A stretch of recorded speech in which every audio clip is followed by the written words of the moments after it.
우리는 무슨 민족? 활의 민족.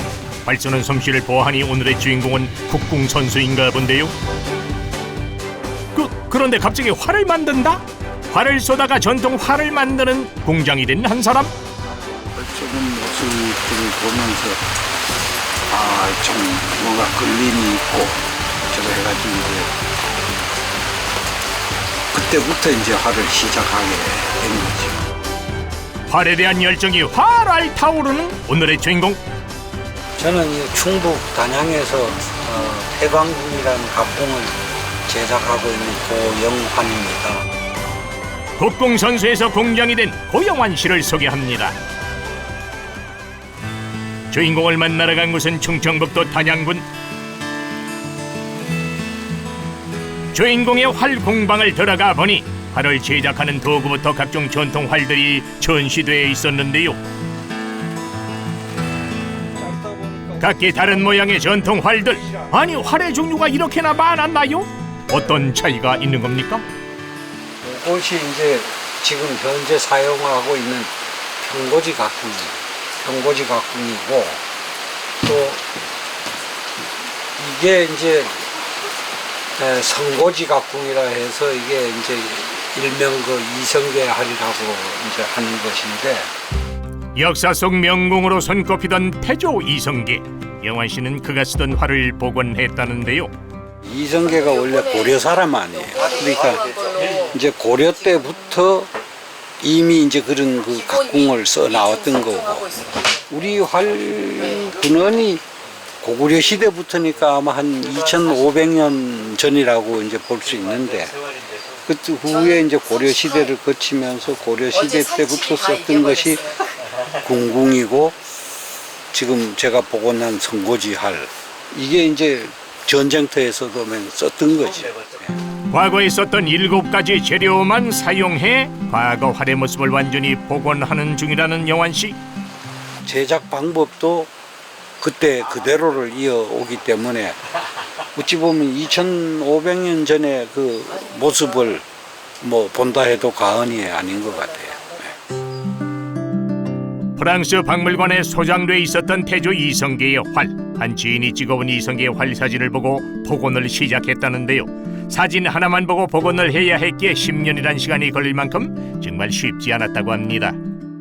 시중에 나와 있는 상태 같으면은 이건 뭐 한 장 사가지고 분해를 해보고 하면은 금방 이제 답이 나올 수 있겠지만은, 이제 박물관에 있는 거는 뭐 그렇게 할 수 없다 보니까 이제 그 부분이 이제 추정하고 어땠을 것이다, 이거는 이렇게도 해보고 저렇게도 해보고 해서 이제 그 과정이 이제 가장 힘들었던 과정이죠.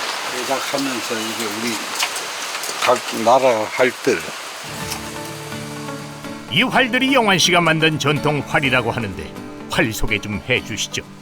몽골 활이고, 그 다음에 이제 여기 이제 터키, 그리고 이거는 이제 그 우리 한 8, 90년 전에 이제 우리 쓰는 이런 전통 활. 둥근 모양의 우리나라 전통 활은 곧게 뻗어있는 다른 나라의 활들과 다르게 뒤집어서 사용한다는데요. 또한 전통 활은 습도에 굉장히 예민하기 때문에 습도 조절이 가장 중요하다고 합니다. 활이 이제 그 습도, 특히 장마철 같을 때는 습이 없어야 되니까 이제 건조시키는 이런 식으로 이제 습을 날리는 거지. 영환 씨에게 설명을 듣는 동안 반가운 손님이 찾아왔는데요. 그런데 한 손에 들고 있는 그거 활 맞죠? 영환 씨와 꽤 친해 보이는데 그대는 누구신가요? 제가 와서 늘 어려울 때 가르쳐 주시고 모르는 거 다 가르쳐 주시고 선생님으로 모시고 있습니다. 지금까지 무려 100명 이상의 문화생들을 배출했다는 영환 씨. 오늘은 제자들을 가르칠 겸 함께 전통화를 만들기로 했답니다. 써주고, 지금 빚고 있는 건 소의 힘줄. 비누 불에를 가지고 이제 풀을 만든 거고. 활의 탄성을 높여주기 위해 소의 힘줄을 사용한다는데요. 이렇게 소 힘줄에 풀을 먹이고 여러 번 반복해 빚어준 뒤 데칼로미로 가지런히 다듬어 주는데요. 이렇게 힘줄을 다듬는 데만 수십 번의 손길이 필요하다고 합니다. 이제 쫙 한껏 밀어. 쫙 밀어야 돼. 짜작짜작 소리가 나야 돼. 활 하나를 만드는 데에만 거의 6개월이 걸린다는데요. 정교함과 섬세함이 생명인 활 제작 과정. 제자들과 함께 소힘줄을 빚고 있다. 이렇게 마지막으로 소힘줄을 깔끔하게 빚어주면 드디어 심풀 작업 끝. 온 집중을 다 모아 작업해야 하는 심풀 작업.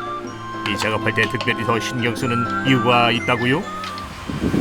힘이 이제 잘 제대로 나와야 팔의 성능이라든가 이런 데 큰 영향이 있으니까 아무래도 신경을 많이 쓰는 거고. 심풀 작업이 끝나면 이렇게 냉장고에 넣어 잠시 말려줍니다. 갖다 붓고 이제 심 놓는 작업을 해요.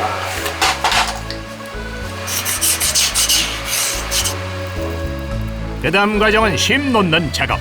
잘 말려놨던 심을 활 안쪽에 고르게 붙이는 과정인데요.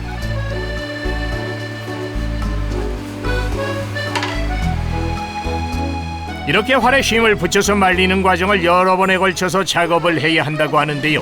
반복적인 작업이기 때문에 이 과정이 육체적으로 가장 고되다고 합니다. 활에 심을 붙이고 있다.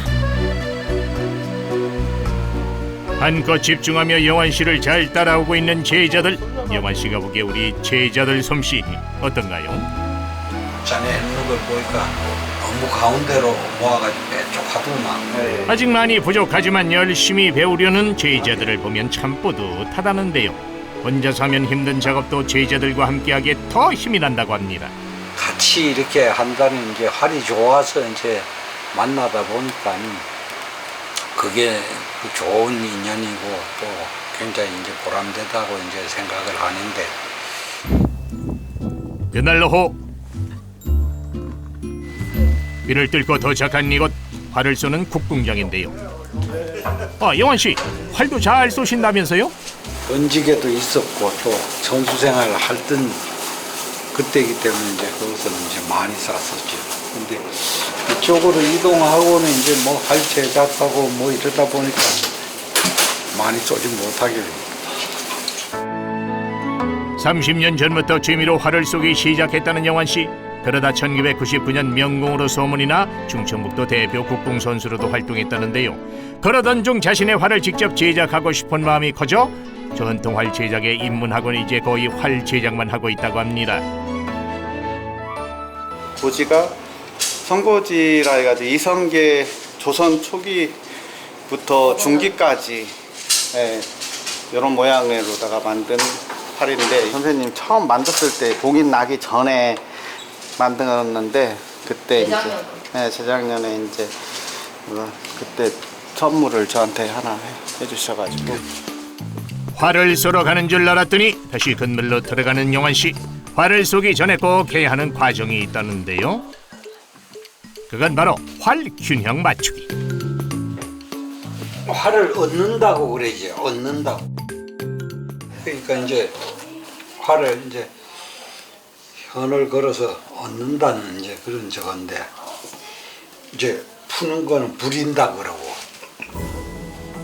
여기서 잠깐 알아두면 쓸모있는 잡각 활 사전. 활체에 줄을 거는 것을 활을 얻는다라고 표현하고, 활체에서 줄을 벗겨내는 것을 활을 부린다라고 말하는데요. 활 쏘기는 자고로 균형과 탄력이 중요한 법. 그러기 위해서는 우선 활체 한쪽에 줄을 걸어 활을 쭉 펼쳐준 뒤 반대편에 줄을 걸어줍니다.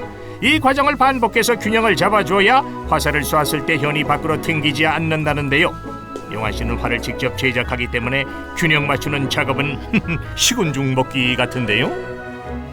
아까 전에 같이 활을 제작하던 제자들도 함께 활을 쏘러 왔는데요. 활을 잘 쏠 줄 알아야 활도 제대로 만드는 법. 활 제작도 활 쏘기도 영환 씨 옆에 꼭 붙어서 열심히 배우는 중이랍니다. 고영환 씨와 제자가 활을 살펴보고 있다. 요거 좀 부분이 좀 채워줘. 제자들의 활도 확인해보는 영환 씨. 혹여나 활을 쏘다 제자들이 다칠까 하나하나 꼼꼼히 확인해 봅니다. 이제 진짜 활을 썰어가는 세 사람.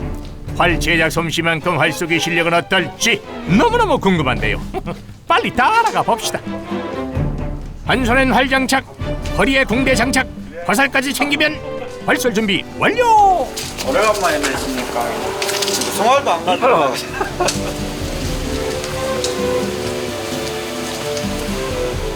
활을 든 자세부터 역시 남다른 영환씨. 모두가 숨죽인 그때 명중입니다. 역시 우리 영환씨 제일 높은 3점. 대답은 제자 영호씨의 차례. 과연 스승을 이길 수 있을까요? 으악! 아깝습니다. 2점에 안착하는 영호씨의 화살. 또 다른 제자의 도전인데요. 이거 왠지 영환씨를 이겨라가 된 것 같은데요. 과연? 아이고 아깝습니다. 두 번째 제자 0점. 그다음 바로 활을 당기는 마지막 주자. 결과는 어떻게 될까요? 네, 2점 명중. 이로써 영환씨의 깔끔한 승리입니다. 들어가시죠. 오랜만에 활을 들었다는 영환씨. 역시 선수 출신 실력 어디 안 가네요. 다시 돌아온 홍방. 활을 쓰고 와서 다시 작업에 열중하는 영환씨. 정말 활에 대한 애정이 남다른 것 같은데요. 그런 그가 앞으로 바라는 점은 뭘까요? 우리 잊혀져 가고 있는 활 복원, 모든 게 지금 자취를 찾기가 어려운 이제 실정에 있는데, 이런 걸 이제 복원하기 위해서 전시관이나 박물관 이런 걸 이제 한번 만들어서 이제 후세에까지 이렇게 널리 전해지고 알려질 수 있는 그런 걸 한번 해보고 싶은 욕심이 있어요. 활을 만난 후로 제2의 인생이 시작됐다는 영환씨. 그에게 활은 우리 민족의 자존심이라고 하는데요. 전통활이 대한민국을 넘어 전 세계의 마음을 명중할 그날까지 영환씨의 활 제작은 계속 될 겁니다.